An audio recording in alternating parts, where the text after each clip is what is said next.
Let's say that one of your players casts the Blight spell. So you're looking through, reading the description, and you see that if the target is undead or a construct, it doesn't have any effect. But if they're a plant, it's super effective. So what are these different types of things, and what does it all mean? These are the few of the different types of monsters in D&D 5th edition. In total, there's 14 different types. So what does type even mean? Well, on its own, it doesn't really mean all that much. It's basically just an extra description to give you some more information. But as you can see, certain spells or abilities are going to take these monster types into play. So now I'm just going to do a quick run through of the different types of monsters, and you'll see a little picture that I drew, and I hope you enjoy. Aberrations. Seriously, what the fuck? These are some spooky monsters from space that probably have tentacles, and they're going to use their alien brain powers to make you lose your fucking mind. A few examples of these are going to be beholders, flumps, nothics, gibbering mouthers, and mind flayers. Beasts. What does the fox say? These are basically anything that we would probably call animals in real life. So this could be bears, toads, dogs, horses, but it also does include things like dinosaurs. Celestials, also known as the holier-than-thous. These are beings from the divine planes and from the heavens who are pretty much always going to be good in nature. A few examples of these are Solars, Pegasus, and Divas. Constructs. Processing, critical error. So these are going to be anything that's kind of man-made or animated in some way. Basically something that's an inanimate object that through magic or technology has become alive. I gave the example of the castle in Beauty and the Beast. All the teapots and the wardrobes, those would be considered constructs. Some examples are the Rug of Smothering, Flesh Golem, or animated armor. Dragons. Never laugh at live dragons. You probably know what a dragon is. They're big and they have scales, they breathe fire and have wings. They like to hoard gold and tend to terrorize villages.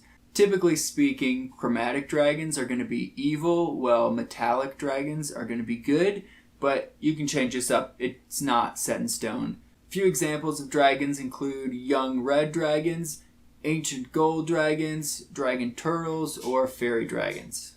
Elementals. Storm, earth, and fire, heed my call. These are monsters that are basically a purified form of different, as the name implies.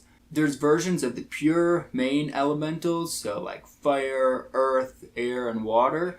But there's also lesser versions that are kind of like combined elementals. So a few examples are fire elementals, smoke mephits, also genies and phoenixes are included in elementals, so take that into consideration. Fae. The world ain't all rainbows and sunshine.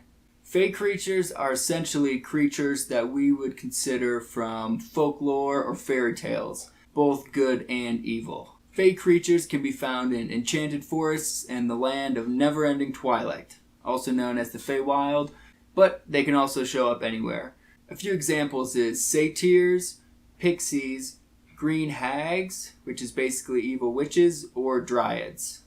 Fiends, dancing with the devil. If celestials are everything that is good, fiends represent the opposite, everything that is evil and horrible and twisted. Devils and demons are included in fiends, and a few examples are Nicolots, Cambions, Pit Fiends, and Aranyes. I don't know how to say that word. Giants. Hulk smash! Giants are like humanoids, except they're giant. In 5e, there's multiple types of giants, and they have their own social kind of structure and hierarchy, which is called the Ordning. Some live up in clouds, some live on icy tundras, and some are in fiery caverns below. Some examples include storm giants, frost giants, fire giants. It also includes trolls and ogres, as they're kind of like people, but bigger. Humanoid, to err, is human. Humanoids in D&D is a big umbrella term that represents anything that's like a human, except it isn't. They'll usually have their own social structures and cultures and sometimes languages. It's a broad category that's going to include a lot of the normal playable races, so orcs and elves and gnomes and humans, but also could include some lower level enemies such as kobolds or goblins. Monstrosity. Scary monsters don't have plaque.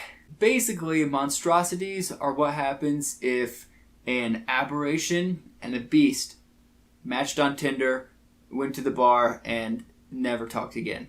These monsters are exactly what their name implies, monstrosities. And with very few exceptions, they are evil. Some examples are owlbears, hydras, tarrasques, and chimeras. Ooze. Jiggle me jello. Essentially, to quote Charlie Kelly, it's your basic slimes, your sludges, slippery things. They're these amorphous blobs that absorb and dissolve adventurers. Compared to the other categories of monsters in 5th edition, Oozes is very small. There's only a couple. That's going to include gelatinous cubes, black pudding, and gray ooze. Plants. They're rooting for you.